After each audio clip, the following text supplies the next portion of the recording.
Medianoche.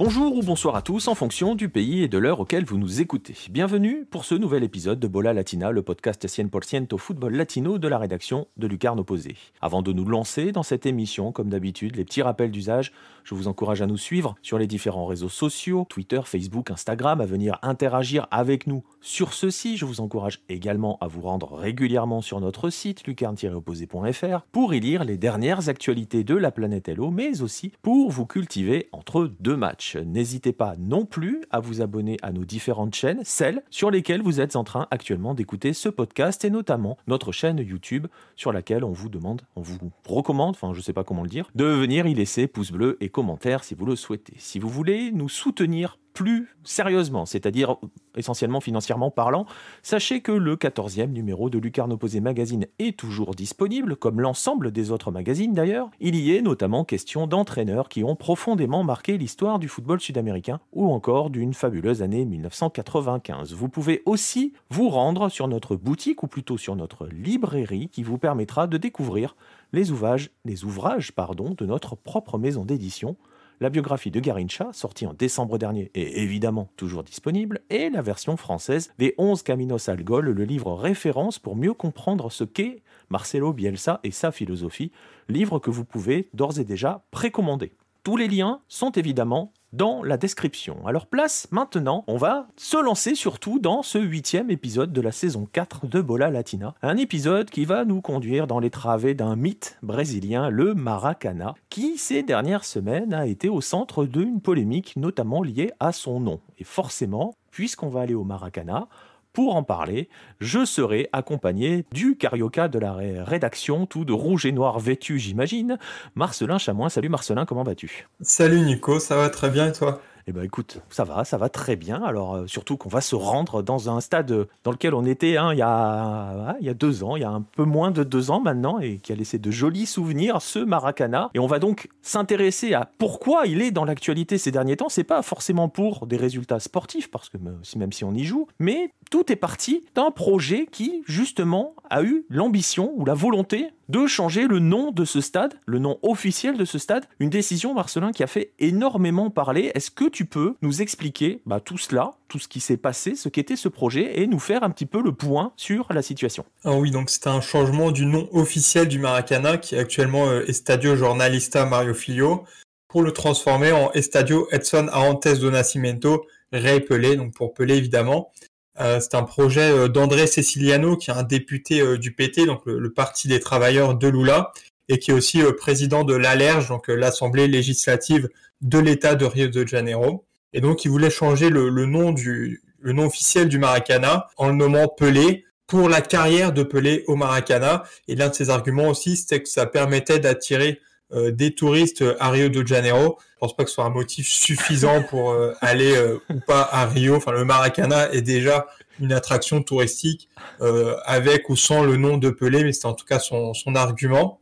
Et c'est un projet qui a été accepté par tous les députés de tous les partis, sauf ceux du PSOL, donc qui est un parti d'extrême gauche. Et il manquait seulement la décision du gouverneur pour acter le projet. C'est une décision qui a créé la polémique.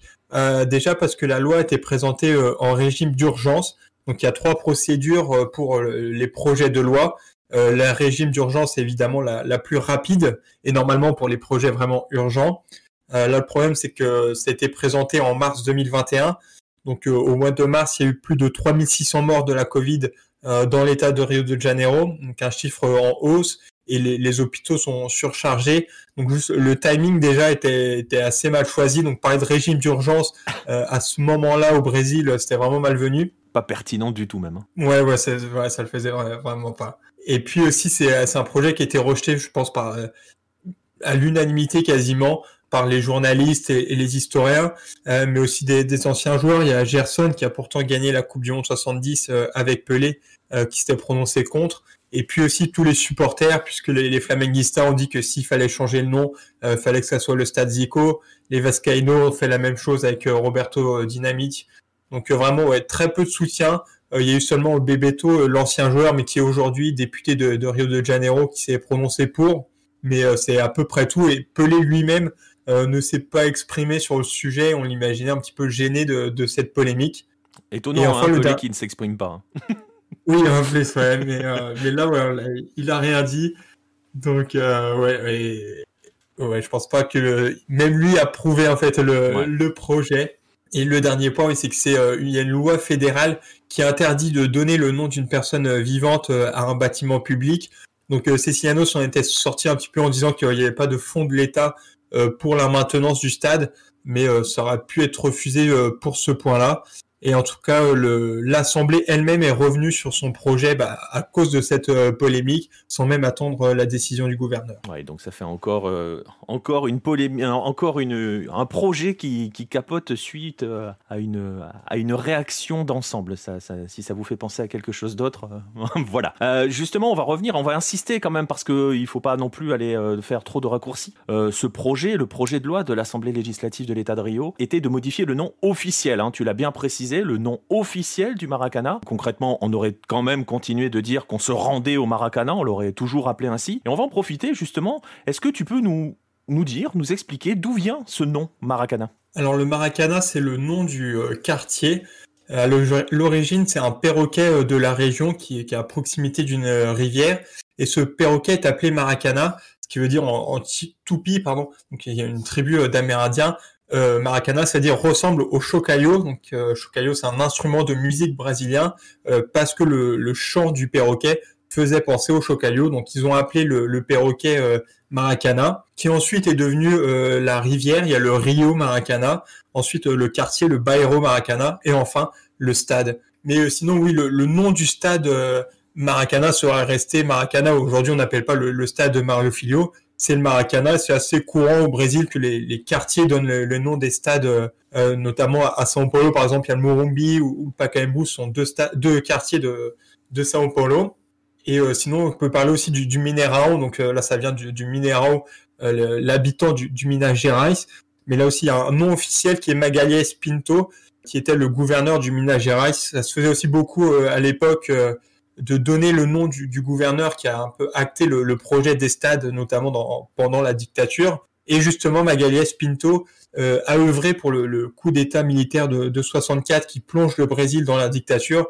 Donc, s'il y avait un changement de nom à faire pour un stade, ce sera peut-être plutôt du côté du Mineirão. Et c'est pas en projet de toute façon. Mais c'est pas un projet. Ouais, voilà. Mais le Pacaembu, on en parlera bientôt sur la chaîne YouTube, notamment de Lucarno Posé. Vous verrez, il y a des choses qui viendront sur ce stade, qui est un autre stade mythique brésilien. Alors, on va revenir donc à notre Maracanã. Et tu l'avais dit, par rapport à son nom officiel, et peut-être qu'une grande partie du public, justement, l'apprend, parce que c'est vrai qu'on dit traditionnellement Maracanã, on entend tout le temps uniquement Maracanã. Le nom officiel de Maracanã, c'est Estadio Jornalista Mário Filho. La question, elle est simple. Est-ce que tu peux nous rappeler qui était Mário Filho ? Alors, c'est le fils d'un journaliste. Il est né à Recife, mais part assez rapidement à Rio. C'est le 3e enfant d'une fratrie de 14. Et il est lui aussi journaliste, donc il va travailler pour Globo. Et ensuite, il rachète le Jornal do Sport en 1936, donc il a 28 ans seulement. Et ça va être le premier à faire des longues chroniques sur le football, puisqu'avant, la presse donnait seulement les résultats des matchs. Mais Mário Filho va vraiment donner une dimension humaine aux joueurs à travers ses chroniques. Donc ça a vraiment été un précurseur sur ce côté-là. Et puis il va écrire jusqu'à sa mort. C'est lui notamment qui va populariser l'expression Fla-Flu et qui va donner toute sa dimension à ce classico avec son frère Nelson Rodrigues. Alors pourquoi ils n'ont pas le même nom? Parce que le père s'appelait Mário Rodrigues, donc Mário Filho, c'est en fait Mário Rodrigues Filho, et Nelson Rodrigues, donc comme le nom de son père. Nelson Rodrigues était aussi l'un des plus grands écrivains du Brésil. Et lui était un supporter de Fluminense. Mário Filho était plus Flamengo. Donc à eux deux, ils vont donner un petit peu cette dimension au Fla-Flu. On en avait parlé dans le podcast justement sur le Fla-Flu. Et c'est un petit peu grâce à eux, je pense que le Classico est aussi mythique. Mario Filho va aussi faire des concours via ses journaux. Il y a eu plusieurs journaux. Il y a notamment un concours de la meilleure torcida, donc les meilleurs supporters entre Flamengo et Fluminense, qui date de 1937. Donc il n'y a pas encore de groupe de supporters, mais dans ces journaux, il incite un peu les supporters à être bruyants et démonstratifs. Donc là aussi, il innove de ce côté-là. Et puis il fait par exemple le concours Idolos de 1961, où on en parle dans la biographie Garrincha, parce que c'est Garrincha qui va gagner ce concours. En fait, c'est en achetant le journal, on avait un bulletin de vote pour élire le joueur le plus populaire, et ça avait beaucoup de succès à Rio à cette époque. Mario Filho va aussi créer des compétitions avec la participation de la CBD. Il y a notamment la Copa Rio, donc qui est aujourd'hui considéré par les supporters de Palmeiras comme le mondial des clubs de 1951. Faudra qu'on en reparle aussi un jour de ce tournoi, mais qui a été extrêmement important, parce qu'il a lieu un an seulement après le Maracanazo. Donc voilà, c'était vraiment un tournoi important, et Mario Filho y participe. Et on en parle, je te coupe 2 secondes, on en parle avec Palmeiras, on en parle assez souvent de ce mondial des clubs, entre guillemets, de 51. Ça leur revient souvent... aux supporters, ça leur revient souvent en boomerang. Hein. Oui, ouais, mais c'est pour ça, l'histoire est aussi intéressante, je pense que ça mérite un article, donc on va essayer de faire ça.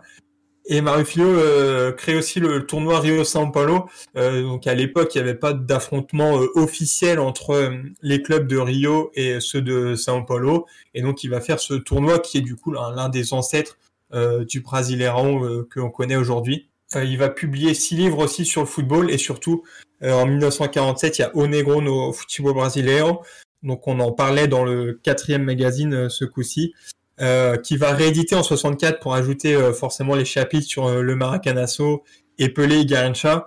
Mais dans ce livre, il fait toute l'histoire du football brésilien à travers le joueur noir. Donc si vous parlez portugais, franchement, c'est extrêmement bien écrit. Il y avait vraiment un style propre à lui. C'est le livre référence. Et c'est le classique de la littérature brésilienne sur le football. Il est immanquable. Et surtout, ce qui nous amène au Maracana, c'est que Mario Filho va militer pour la construction de ce qu'il appelle le Gigante do Derby. Donc pour la construction d'un nouveau stade pour la Coupe du Monde 1950, puisqu'il y avait aussi le projet de réformer un peu le São Januário du Vasco et l'agrandir. Mais lui, il veut le Gigante do Derby. Donc Derby, pourquoi pas? Pourquoi?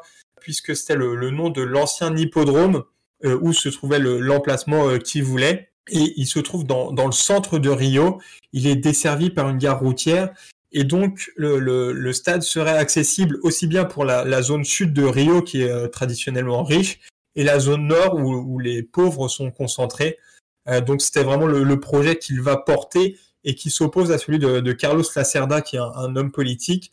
Lui, il voulait un stade à Jacarepaguá, donc qui est à l'ouest de Rio de Janeiro, où c'était pas développé, mais justement avec le projet d'en profiter pour urbaniser cette partie de Rio et développer les transports. Et pourquoi Gigante?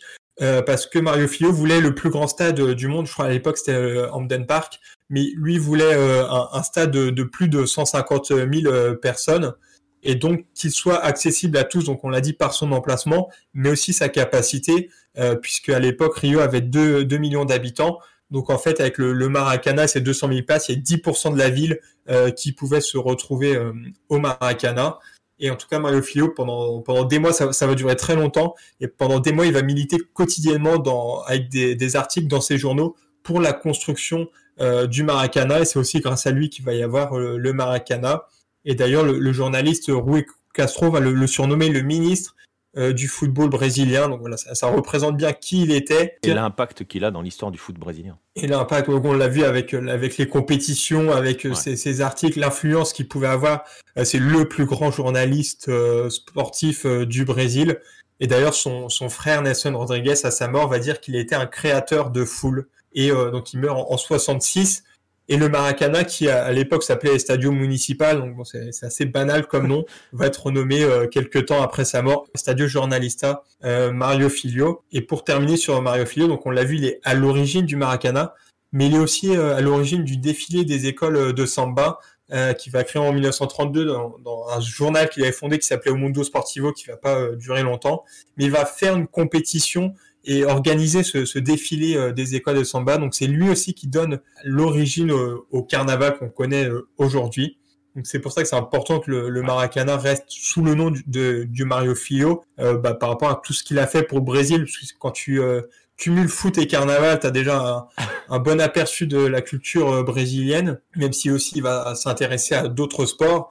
Et aussi parce qu'il est peu connu par rapport à Pelé, tout le monde connaît Pelé aujourd'hui. Mario Filho, c'est pas forcément le cas, donc ça peut pousser certains à s'intéresser à Mario Filho, à son histoire et son héritage qu'on a encore aujourd'hui. Ouais, et de fait, on le voit, à s'intéresser aussi à l'histoire de la culture brésilienne, tout simplement, parce qu'il a œuvré au développement de la culture brésilienne. Tu l'as parfaitement résumé et raconté. Alors voilà. Ça, c'était pour vous présenter Mario Filho, si vous ne le connaissiez pas. Et on vous invite vraiment faut parler le portugais. Mais il n'y a pas de version anglaise do Negro du football brasileiro, Marcelin. Non, il n'y a pas de version. Après, franchement, c'est assez difficile à traduire parce qu'il y a vraiment un style particulier. Ouais. Et je suis pas sûr que ça donne grand chose. Du coup, après, c'est pour ça il y a le magazine. Ouais, exactement. J'en parle un petit peu, ça donne déjà un aperçu. Quoi. Ça donne un aperçu. Donc vraiment, plongez-vous dans l'histoire de Mario Filho. Essayez de voir, plongez-vous dans le magazine pour voir ce qu'il y a dans ce livre référence. Et donc, on le disait à l'instant, en début d'émission, on voulait donc le projet était de donner au stade le nom de Pelé. Alors, on va pas discuter de pourquoi, de la pertinence de cela, mais cela peut suggère que Pelé a une relation particulière avec le Maracana, Marcelin. Qu'en est-il en fait ? Est-ce qu'il y a vraiment une histoire particulière entre Pelé et le Maracana ? On rappelle que Pelé n'est pas de Rio. Alors oui, Pelé a une grande histoire au Maracana, même si en effet, il n'est pas de Rio, il n'a jamais joué pour un club carioca, mais il va quand même disputer 94 matchs au Maracana pour 67 buts, donc c'est respectable, même s'il reste très loin des 333 buts de Zico qui possède le record du stade. Il y a quand même une histoire, même si le premier match va plutôt mal se passer, puisque Santos va perdre 4-0 contre Flamengo. Pelé a 16 ans seulement à l'époque. Mais c'était un peu ses seules opportunités, la Seleção, et aussi justement le tournoi Rio-São Paulo développé par Mario Filho pour jouer au Maracana. Le deuxième match, c'est contre América, donc qui était le 5e club de Rio de Janeiro. À l'époque, le Rio-São Paulo se jouait avec 10 équipes, 5 de Rio et 5 de São Paulo, dont l'América qui va être battu en 57 4-0 par Santos, avec un but de Pelé, donc qui marque son premier but au Maracana. Et son troisième match au Maracana, il a encore une fois seulement 16 ans. C'est sa première sélection avec le Brésil. Il va y avoir une défaite 2-1 contre l'Argentine, mais Pelé marque son premier but avec le Brésil. C'était dans la compétition qu'on appelait Copa Roca. Et 3 jours plus tard, le Brésil va battre l'Argentine 2-0 au Pacaembu, parce qu'à l'époque, il y avait seulement Rio-São Paulo dans le football brésilien. Et du coup, le Brésil jouait souvent 2 fois contre le même adversaire, une fois à Rio, une fois à São Paulo.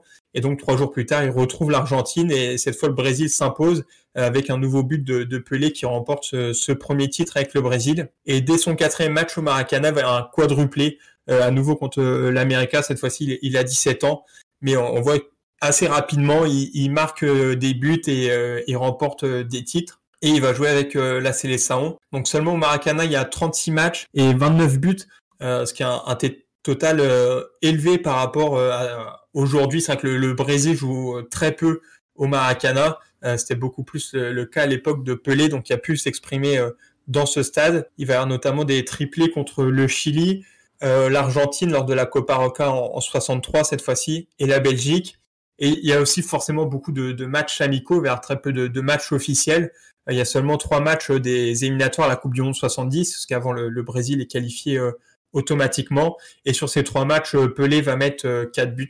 Et son dernier match en Seleção, comme l'avait été le premier, c'est aussi au Maracana, avec un 2-2 contre la Yougoslavie, où cette fois-ci il marque pas, mais on en parlait dans le magazine numéro 6, où on refait un petit peu toute l'histoire de Pelé avec la Seleção et notamment au Maracana. Et il y a quand même un dernier match au Maracana avec la Seleção en 76, donc 5 ans après sa retraite internationale, où il y avait une défaite 2-0 contre Flamengo, puisque quelques jours plus tôt, il y avait Geraldo, qui était l'un des grands espoirs du club aux côtés de Zico, qui va mourir sur la table d'opération. C'est une opération bénigne des amygdales, mais il meurt et du coup, il y a un match qui est organisé pour venir en aide à sa famille. Et le match au moins va être un succès, parce qu'il y a 142 000 spectateurs juste pour ce match Brésil-Flamengo. Mais ça permet à Pelé de retrouver le Maracana sous le maillot de la Seleção. Avec l'autre maillot, c'est forcément Santos. Forcément. Forcément, oui. Il y a Pelé en Seleção et Pelé avec Santos. Le bilan est très bon aussi. Il y a 52 matchs et 33 buts. Il y a un triplé contre Flamengo lors d'une victoire 7-1, donc toujours dans le Rio São Paulo en 61. Une victoire qui va vraiment avoir un gros impact à Rio, parce que Flamengo était déjà le plus grand club, enfin en tout cas l'un des plus grands clubs de Rio. Et du coup, ce 7-1, ça se voyait comme assez peu des victoires aussi importantes. Et voilà, Pelé brille dans ce match. Il met aussi un triplé contre Botafogo. Là, c'est aussi un match très important en demi-finale de la Libertadores 63. Contre Fluminense, sa meilleure prestation, c'est un doublé en mars 61, donc 6 jours seulement avant le 7-1 contre Flamengo, dont un but où il dribble plus de la moitié de l'équipe, il part de son camp. Et il marque, on en avait parlé pour le site. Ouais. Et c'est ce but qui va donner l'expression Gol de Placa, parce que le journaliste Joelmir Betting, devant la beauté du but, va vouloir offrir au Maracana une plaque pour commémorer ce but de Pelé. Et depuis, quand il y a un but vraiment exceptionnel, on va utiliser l'expression Gol de Placa. Face à Vasco, ça va être aussi un doublé, son meilleur résultat en 63. Mais un Santos Vasco au Maracana, on pense forcément à son 1000e but en carrière, où il marque le 1000e sur penalty contre Vasco. On en parlait dans le 8e magazine, mais pour la petite histoire, quelques matchs plus tôt à João Pessoa, donc une ville du Nord-Est, Pelé marque son 999e but, là aussi sur penalty. Et donc tout le stade attend le 1000e but. Il y a vraiment une folie qui s'empare même de la ville, parce qu'avant à son arrivée, Pelé fait citoyen de la ville et tout le monde attend le 1000e but. Et il arrive à 999, mais juste après, le gardien de Santos feint de se blesser. Et du coup, à cette époque, il n'y avait pas de remplaçant, en tout cas dans le championnat Roberto Gomes Pedrosa à l'époque. Et du coup, à l'époque, c'était Pelé qui allait dans les buts quand le cas se produisait, quand il n'y avait plus de gardien, pour aussi réserver le 1000e but au Maracana. Donc ce qui aura lieu quelques jours plus tard, puisqu'en fait les Cariocas se déplaçaient au Maracana pour voir le Santos de Pelé, un peu comme il faisait avec Garrincha. Donc on a parlé des affrontements lors du Rio São Paulo 61, mais dès que Santos allait au Maracana, tous les supporters Carioca allaient voir Pelé. En fait, il y avait pas, si c'était un Fluminense Santos par exemple, les supporters de Flamengo, de Vasco, de Botafogo allaient au Maracana pour voir Santos et Pelé. Et donc, il va y avoir vraiment ce lien entre Santos et surtout Pelé et le Maracana. Par exemple, la finale de la Libertadores 62 va avoir lieu au Villa Belmiro, donc le stade de Santos. Mais Santos va jouer au Maracana le Mondial des clubs 62. Il y a une victoire 3-2 contre Benfica avec un doublé de Pelé. La finale de la Libertadores 63 a aussi lieu au Maracana. Tout comme le mondial des clubs 63, les deuxième et troisième matchs avaient lieu à Milan. Les deux derniers matchs ont lieu au Maracana. Pelé ne joue pas, mais il y a plus de 120 000 spectateurs. Donc c'est aussi pour ça que Santos jouait au Maracana, parce que ça leur permettait d'avoir le soutien du public, plus je pense qu'au Pacaembu à São Paulo où il y a une rivalité entre clubs, et ça permettait aussi à Santos de faire une opération incroyable à la billetterie, qui était l'un des deux grands moyens à l'époque pour les clubs d'avoir des fonds avec les tournées à l'étranger. Donc Pelé a remporté des titres très important au Maracana, et il va aussi remporter 3 fois la Taça Brasil, donc qui était l'un des championnats nationaux de l'époque avec les différents champions d'État. Il la remporte en 62. Il y a un 5-0 contre Botafogo avec un doublé de Pelé. En 64, où il y a un 0-0 contre Flamengo, alors que Pelé avait mis un triplé à l'aller au Pacaembu. Et aussi en 1965, avec une victoire 1-0 contre Vasco et un but de Pelé, évidemment. Donc c'est un hasard quand même qui remporte 3 fois ce championnat au Maracana. C'est juste que c'était contre 3 clubs de Rio, parce que Santos jouait à domicile au Villa Belmiro, mais il joue contre les 3 clubs de Rio. Il lui manque juste Fluminense pour faire le grand chelem. Mais on le voit, il y a quand même une histoire très très proche en termes sportifs entre les deux. Hein. Oui, ouais. Et peut-être même plus avec, au final, peut-être plus son histoire au Maracana avec Santos qu'avec la sélection brésilienne où c'était plus des matchs amicaux. Il y a quand même d'autres maillots. Il y a la sélection Paulista où Pelé va jouer 3 matchs au Maracanã avec la sélection Paulista, donc les meilleurs joueurs des différents clubs de São Paulo. Il va mettre 2 buts sur ces 3 matchs. Et il remporte au Maracanã le championnat des sélections 1959. Donc c'est très populaire dans les années 20 jusqu'au milieu des années 40. De l'époque de Pelé, ça se faisait beaucoup moins. Et d'ailleurs, ça sera le dernier titre remporté par la sélection Paulista. Il y aura ensuite 2 éditions en 62 puis en 87. Mais ouais, c'est déjà terminé. Mais Pelé remporte quand même un nouveau titre avec la sélection Paulista. Et dans les matchs au Maracanã, on peut citer un match aussi entre les syndicats des athlètes de São Paulo et ceux de Rio, le 19 décembre 62, donc quelques mois après la Coupe du Monde 62. Et du coup, il y a tous les champions du monde sur le terrain. Rio s'impose 6-4, mais Pelé va mettre un doublé. Et 11 ans plus tard, jour pour jour, il y a le jubilé de Garrincha au Maracanã devant 130 000 spectateurs. Et Pelé va marquer un but exceptionnel aussi en dribblant 4 joueurs et en trompant Andrada après. On en parlait, je te coupe 2 secondes, on en parlait dans le podcast justement sur la relation entre Pelé et Garrincha que nous avons fait ensemble il y a quelques semaines. En effet, oui. Et puis aussi dans la biographie Garrincha, on parle forcément de ce jubilé.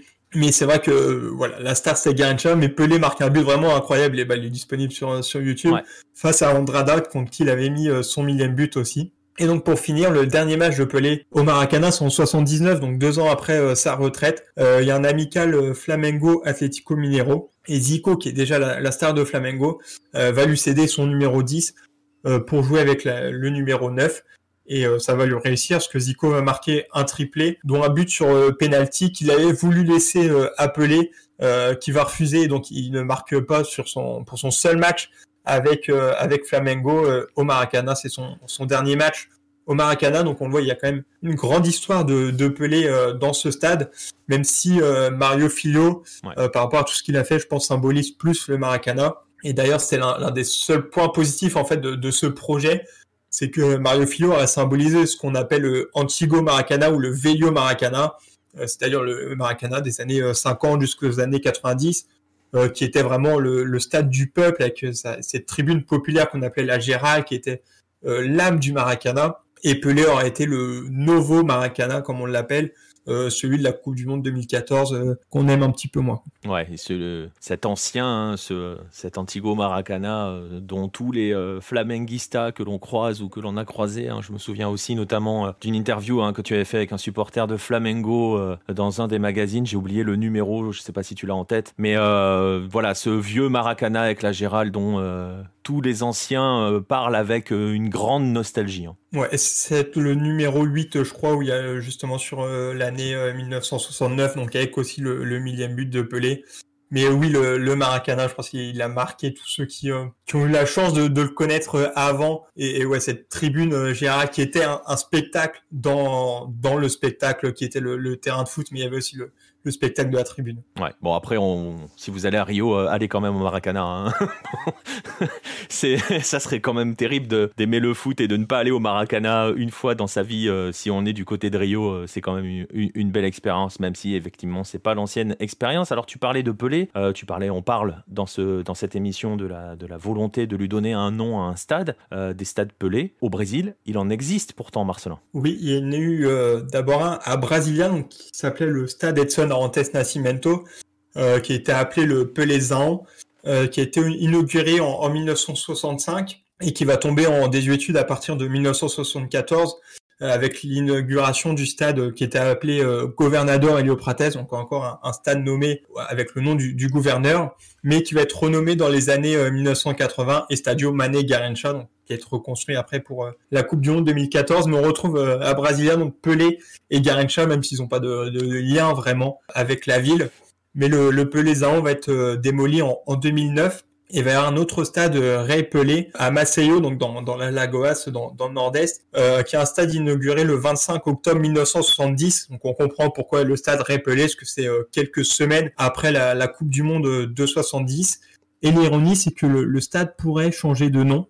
puisque le football est assez limité dans l'Alagoas. Il est important, il y a le Classico CRB-CSA, mais c'est deux équipes qui sont pas vraiment habituées à jouer le Brasileirão ou à faire des parcours en Coupe du Brésil. Et il y a très peu de joueurs qui sont originaires de cet état, même s'il y en a quelques-uns. Il y a Dida, donc pas le gardien, mais l'attaquant de Flamengo dans les années 50. À cette époque, il y a aussi Zagallo. Et puis plus récemment, il y a Aloisio, qui a joué au PSG à São Paulo. Pepe, le défenseur de Porto qui est né au Brésil, qui est brésilien. Et aussi Roberto Firmino. Mais la fierté de l'État, c'est une joueuse. Et forcément, c'est Marta, donc, qui est née dans l'Alagoas, qui a joué au CSA donc, quand elle était jeune. En tout cas, elle vient de cet État. Et donc, il y a un projet de loi qui est en cours, qui a été déposé en 2019. Donc, soit pour changer le nom du stade de Rei Pelé à Rainha Marta, ou alors ajouter le Rainha Marta aux côtés du Rei Pelé. Donc voilà, ce projet est en cours, parce que le gouverneur n'a toujours pas annoncé sa décision. Donc, c'est peut-être aussi pour ça que l'État de Rio a déposé le projet en procédure d'urgence, parce que ça prend un petit peu de temps apparemment pour prendre une décision. Mais j'espère moi personnellement que ça se fera, parce que Marta a plus de liens avec Maceió et l'Alagoas que Pelé, où là c'est juste le hasard de l'inauguration du stade. Mais c'est vrai que Marta, je trouve, mérite l'hommage. Et surtout quand on considère l'importance qu'a Marta, comment dirais-je, l'importance aussi de l'image qu'elle a acquis au Brésil. Hein. Nous, on l'a vu sur place en 2019, où il y avait plus d'engouement pour la sélection et Marta que pour la sélection brésilienne masculine qui était en train de jouer sa Copa América. Marta a une dimension incroyable au Brésil. Elle est souvent mise aux côtés de Pelé. C'est vrai que les Brésiliens aiment bien dire qu'ils ont le roi du foot Pelé, la reine Marta et le roi du futsal Falcão. Et donc, il y a un petit peu cette trinité qui est souvent rappelée. Donc oui, Marta, c'est l'équivalent de Pelé chez les femmes. Et pour les Brésiliens, elle est effectivement extrêmement importante. Et donc, voilà, il existe donc ces stades-là. C'est quand même croustillant quand même, hein, le chassé-croisé Pelé-Garrincha du côté de Brasilia. Toujours amusant de voir qu'ils ne se lâchent pas, ces deux-là. Mais au final, Marcelin, s'il y avait quand même une évidence, si on devait renommer un stade en hommage à Pelé, on l'a déjà sous-entendu, mais s'il n'y en avait qu'un, ça ne pourrait être que celui de Santos, évidemment, le Vila Belmiro. Il n'y a pas d'autre... Enfin voilà, c'est l'évidence absolue. Oui, c'est ce qui a été dit lors de la polémique du Maracanã, justement, s'il faut appelé un stade Pelé, c'est celui de Santos. Donc Vila Belmiro, c'est là aussi le nom du quartier, puisque le nom officiel c'est Urbano Caldeira, donc qui a été un défenseur de Santos de 1913 à 1918, et va faire 41 matchs seulement avec le club. Ensuite, il est entraîneur de Santos, notamment en 1927 où Santos est vice-champion, mais termine avec 100 buts marqués en seulement 16 matchs. Donc à l'époque, Santos c'était vraiment un club qui était loin de ce qu'on appelait le trio di Ferro, donc Palestra, Italia, donc Palmeiras maintenant, Corinthians, et puis Paulistano qui est l'ancêtre du São Paulo Football Club. Donc voilà, Santos c'est un petit club et ce championnat était extrêmement important même si ils l'ont pas gagné. Et donc Urbano Caldeira est l'entraîneur. Il est ensuite dirigeant de Santos et on le disait si passionné qu'il s'occupait même de la pelouse du Vila Belmiro, qui est un stade aussi avec une histoire incroyable, ce qui a été inauguré en 1916. Donc un stade centenaire, il y en a très peu au Brésil. Donc, voilà, un stade avec là aussi un stade magnifique. Hein. Et aussi un stade magnifique. J'ai pas eu la chance d'aller à Santos, mais ouais, ça serait un stade à faire. Et Urbano Caldeira meurt à 43 ans d'une pneumonie le 13 mars 1933. Un jour important parce qu'un jour seulement avant, il y a le premier match de l'histoire du Brésil qui est professionnel. Le professionnalisme est mis en place en 1933. Et le premier match, c'est entre Sao Paulo et Santos, justement.